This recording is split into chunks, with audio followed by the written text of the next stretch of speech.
Alright, grade 8s. This section is on simplifying algebraic expressions, but with multiplication and division. Now, in the previous lesson, we had a look at how to plus and minus with variables, and we can only plus and minus if the terms are alike. Now, in this section, we are going to have a look at multiplication and division of variables, but we need to know the very important exponential laws as to be able to simplify this section. So let's just have a look at the basic exponential laws. It states the following. Whenever you have a variable and you have to multiply it with another variable, if it is the same variable, in other words, the bases are the same, all that you do is you have a look at the exponents, and remember, if there's nothing, there's an invisible one. And what do then? You write down the variable and you add the exponents. So this one will have an answer of a squared. Alright, and let's just have a look at one more. For example, let's say there's an a squared times a to the power of 3. The base is the same, so we write down the base ones, and then we add the exponents. So there you go. This one has an answer of a to the power of 5. Now this is for multiplication. The law with division is as follows. Whenever you have a base that is being divided with another base, it has to be the same variable.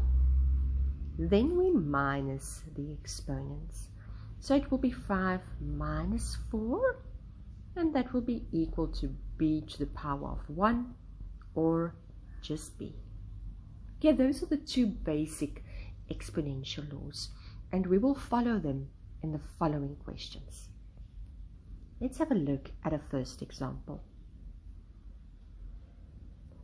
A times A times A. Remember, they are all invisible 1 exponents, so it will be a 1 plus 1 plus 1, because all of the variables are the same, and that will be a to the power of 3. Another example. Let's say 4a times 2a. Right. The numbers we treat or handle separately. So I'm going to say 4 times 2 is 8, and then we handle or treat the variable separately. A, 1 plus 1 is 2. Here you go. And the final answer is 8a squared. Let's have a look at another one. Let's say we have 6a times 3b. We treat the numbers separately. 6 times 3 is 18. But then we have a variable which is a and another one which is b. We can write them next to each other, but we cannot multiply it with each other. So those two stay as is, and we do not add the exponents. Let's have a look at question 4. Right, let's say we have 25 a to the third divided by 5a. 25 divided by 5 is 5. A to the power of 3 divided by a to the power of 1. Remember, when we divide, we minus the exponents. Example number 5. Let's say we have 24a to the power of 6 divided by 12b to the power of 5. Now in this case, we need to write it as a fraction first.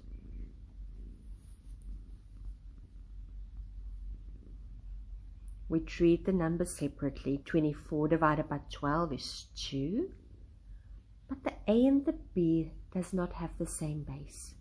So I'm going to keep them as is, just where they are.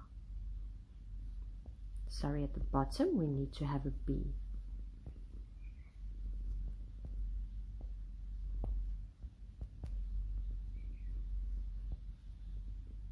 All right. And that's it. So the answer is a fraction. 2h to the power of 6 divided by b squared. Let's have a look at another example. For instance, if we have a bracket. Now this is where the distributive law comes in. Alright, we cannot simplify inside of the bracket because it is plus and minus, and we have to add like terms only, and these terms are not alike. So we are going to follow what we call the distributive law. Now with the distributive law, you have brackets, and you have to simplify and get rid of the brackets, and you have more than one term on the inside. We do this in the following method. The outside term we multiply with each one of the inside terms. So a times a is a squared, and a times negative b will be negative ab. There you go. And we cannot simplify this further because it's a plus and a minus in between, and these terms are not 100% alike. Let's look at one last example. 3a plus a minus 5. Now remember, we have multiplication, which is actually the same as brackets, but we also in this one have plus and minuses. So let's first follow the BOTMOS rule that says brackets comes first. Alright, so I'm going to simplify the brackets by multiplying the outside of the bracket, and can you see there's no sign in between here, so that means multiplication. By multiplying the outside of the bracket with each term on the inside. Alright, there you go. The 3a I'm just going to write as is because we're first busy with the brackets. A times a is a squared, and a times negative 5 is negative 5a. There you go. Now we can add the like terms. So let's quickly have a look and see which of these terms are exactly the same.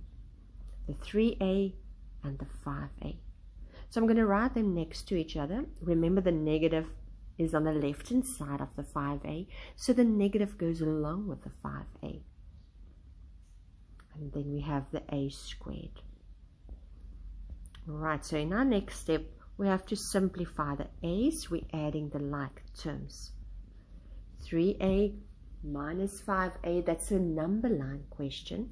So we have negative 2a plus a squared, and we cannot add the a and the a squared because they're not alike. Right, so that is where this question ends, and the final answer here is negative 2a plus a squared. Alright, grade 8s, please go and practice your like terms with plus and minus, and your multiplication and division using your exponential laws. And then I'll see you again in the next lesson, where we will go and have a look at powers and roots.